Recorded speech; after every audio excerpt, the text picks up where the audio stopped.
sono tornato, eccomi qua, Restoring Legend.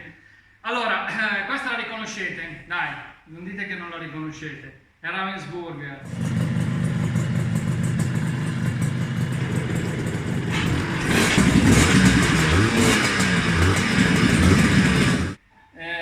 La famosa moto è arrivata nella scatola di montaggio come il puzzle e l'ho rimontata. Sono passati qualche anno, però siamo arrivati anche a questa alla fine. In realtà la moto è finita già da un po', solo che mi piaceva tenerla qua perché mi piace, allora me la sono coccolata fino alla fine, adesso prende il mare e se ne va anche lei, come tante altre moto. Ogni volta che va via una moto che ho fatto è come se mi va via un pezzo di cuore, perché quando le vedi distrutte e poi le rifai, insomma, è una figata, ragazzi, vederle vivere. Allora, l'altra volta avevamo fatto l'SP01, i segreti dell'SP01, questa volta voglio mangiare anche lei con i segreti dell'SP02. Allora, le differenze fondamentalmente estetiche non sono poi quelle eclatanti, sono un po' la colorazione e così via. La differenza la fa qualcos'altro. Allora, soprattutto per quanto mi riguarda la ciclistica. Allora, l'SP01 sappiamo che ha le forcelle tradizionali, c'è lo stelo tradizionale. Questa invece è la prima gilera da strada che ha la forcella rovesciata, quindi con gli steli rovesciati. E devo dire che la differenza in guida c'è. Cosa abbiamo d'altro? Questa è la cosa più importante. Dopodiché hanno iniziato a fare delle modifiche al motore, c'è una valvola che lavora, la PTS che lavora diversamente. E poi la differenza è il contagiri, cioè abbiamo qua un contagiri elettronico, non è più un contagiri meccanico, cioè prima era un classico contagiri dove veniva trasmesso, cioè c'era un cavo che i giri venivano trasmessi dall'albero motore. Qui invece abbiamo un contagiri elettronico, cioè viaggia attraverso una centralina. Ok? Quindi queste sono le cose più eclatanti, tra virgolette. Detto questo, la moto è leggermente più veloce, prende qualche giro in più, un'erogazione. Allora, io ho provato l'SP01, questa qui non l'ho provata, ma mi dà l'impressione che ci sono due erogazioni diverse. Sono tutte e due moto molto spinte e sono da corsa fondamentalmente.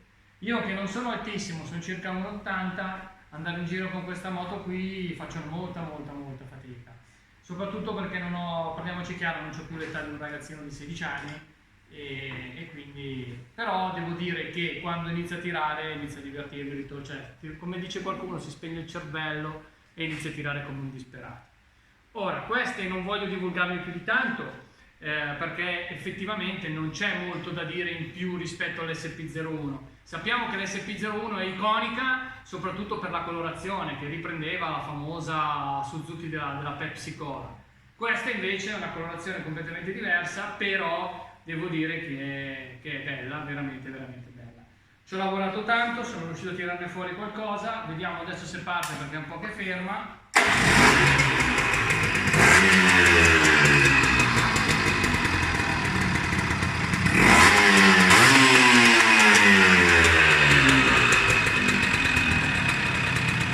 Adesso ragazzi spengo perché sennò io muoio qua dentro. Comunque, uno dei difetti di questa moto qui, insieme a quelle dell'SP01, sono le carene. Perché queste carene qua sono fatte di un materiale veramente, diciamo, non è una pessima qualità, proprio la qualità è un optional, detto proprio palese, perché non c'è niente da fare, si crepano tutte con le vibrazioni, soprattutto dove ci sono gli specchi, perché la moto nasce per andare in pista fondamentalmente, e quindi quando tu fai una roba da pista gli specchi non li hai, non ci sono tante cose. Poi purtroppo per essere venduta ci vogliono le dotazioni di serie, tipo quella cosa chiamata frecce, quella cosa chiamata specchietti. A questo punto ti arrabatti. E cosa hanno fatto? Come al solito, massima resa, minima spesa, ci hanno messo, io le chiamo le orecchie di Super Tobo, ci hanno messo questi specchi che non sono altri quelli della vecchia 500, sono gli specchietti della Vitaloni California. Li hanno trovati e li mettiamo su queste. Però il problema qual è?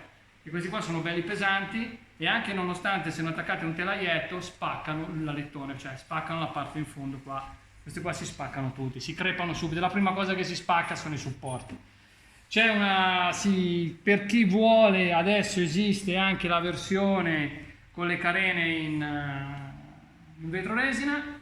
Io le consiglio, nel senso che se qualcuno vuole una moto che deve durare nel tempo e che la vuole fare proprio da collezione, per fare diciamo come business o per avere diciamo così, un ritorno economico nel futuro, il mio consiglio è tirare via la carrozzeria originale se c'è, mettersela da parte, comprare la carrozzeria in vetroresina, farla verniciare come questa e di problemi non ce n'è. È anche più leggera, più performante e se cadi te ne freghi perché la vetroresina la ripari come vuoi. Detto questo ragazzi, io spero di essere stato esaustivo anche questa volta, mi sono divertito a farla perché come avete capito io mi diverto e lo dico ancora, malincuore la devo lasciare come ho lasciato l'SP01, come lascerò questo KK nero e così via, come lascerò tutte queste moto che piano piano finisco e se ne vanno. Una persona mi ha detto di dire questa cosa in un video, che ci sarà una sorpresa, starà arrivando una moto molto particolare. Io ho già paura perché non so di che cosa si tratta e non so neanche che cosa, diciamo così, in che condizioni sia. Comunque vada, sarà un successo, faremo anche quella e ragazzi, più Gilera per tutti e dove c'è Gilera c'è casa. Ciao!